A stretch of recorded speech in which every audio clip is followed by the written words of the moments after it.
Yeah, the wicket definitely got tougher to bat on later in the day, I think, and that was the whole reason why we decided to bat first. And I think, generally when you see a wicket that's been under cover for a while, you think maybe we'll bowl first and see what it's actually doing. But it's definitely deteriorated over time, and it turned out that it was the right decision to make.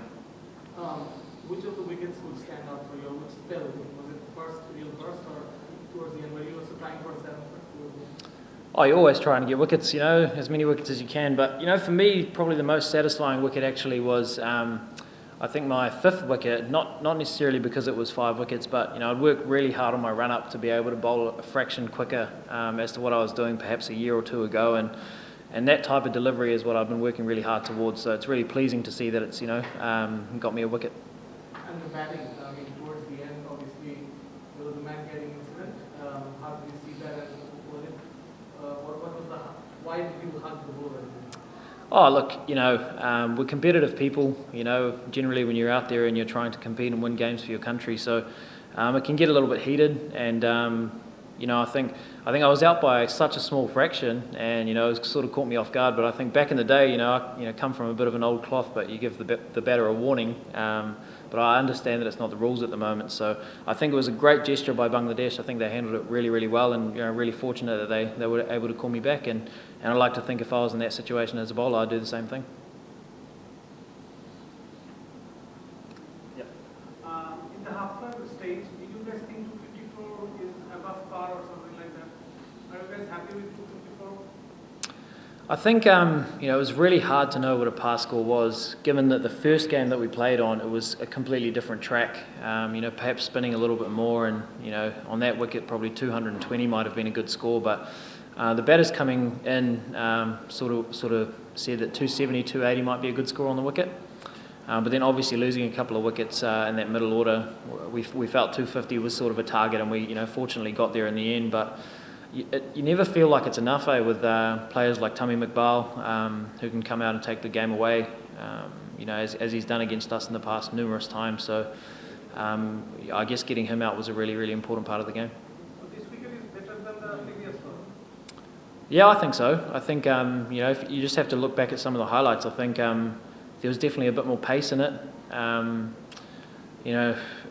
I think it offered something for everyone. The seam bowlers got a bit out of it. If you applied yourself as a batter, you could get some runs, and the ball spun towards the back end of the game. So yeah, I think it was a better wicket. Were you surprised when they called you back after you got out? Oh, not necessarily. I'm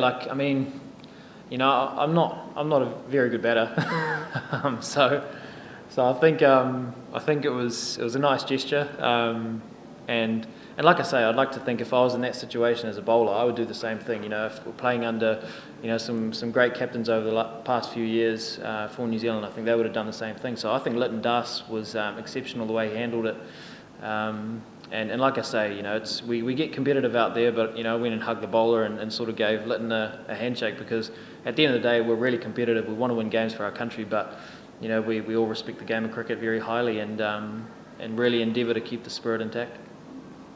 Do you feel the extra runs you added changed the match momentum, and what would you have done if you were the bowler and Bangladesh of the non-striking batsman or non-striking batsman? Yeah, look, as many runs as you can get out there, the better. So, definitely think, the more runs you can get is a good thing. But like I say, if I was, firstly, I'd like to think I probably wouldn't throw a man cat out there, personally, but I understand that it is part of the game. It's part of the rules of the game now. You've seen it all over the world happen, and it's sort of come to light as like a bit of a controversial issue, but it is part of the rules, and they could have easily just let me go off and walk off. But huge credit to the sportsmanship that they showed out there today, and we're fortunate to come out on the winning side. But it's really important to keep the spirit of the game alive, especially when we're playing such competitive cricket and wanting to win games for our country.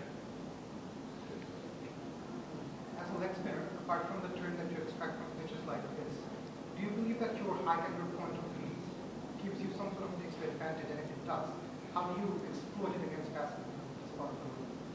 Yeah, I I suppose a lot of the really successful new age leg spinners are probably a lot shorter than what I am, and sort of can get skid, keep the stumps in play all the time. And I've always sort of like thought maybe my bounce could play against me sometimes, because one, sometimes I don't actually hit the stumps, and sometimes on the slow wickets I can sit into the wicket a little bit more. So sort of like a year ago when I changed my run up, it was something to be able to add to my game, was that skiddy sort of nature at times, but certainly not trying to neglect a lot of my height as well. So trying to use it as much as I can, and still trying to find ways to get better.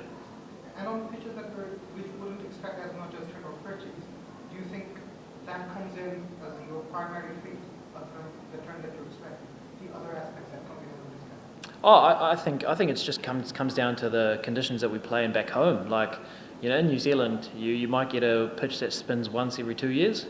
And so, you have to find different ways to be successful. And if you can't sort of, find those ways, then it's really easy to go for a lot of runs and, sit on the bench for a really long time. So it's important to find other ways to be successful. I naturally find it really difficult coming here because, the type of balls that spin don't necessarily spin in New Zealand. And so, finding out what that stock ball looks like is really important. And it's really quite difficult sometimes to be able to change something you've done for 20 years and then try to do it out here. So, and I guess when you have days like that, it's quite pleasing because you work so hard with coaches and support staff and try to be as successful as you can in these conditions, and so it's really nice. The other 6 wicket holders from New Zealand are obviously Ben Bolt, Tim Sodhi, and you have the Shane Ball number of times. You have spot side, but it's generally fast bowlers. The first one. What is it like to be in their company? Oh, it's pretty cool, eh? Like, I mean, I love leg spin bowling. And I love the fact that there's a lot of young leg spinners coming through New Zealand at the moment, and I think that's a product of a lot of the T20 leg spinners around the world at the moment. When I was growing up, it was Shane Warne. You always wanted to be like that.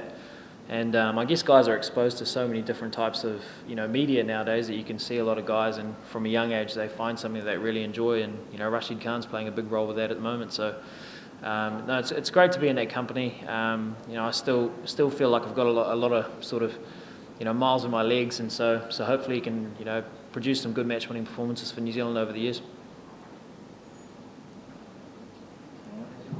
Cool. Cool. We'll wrap up there. Thank you.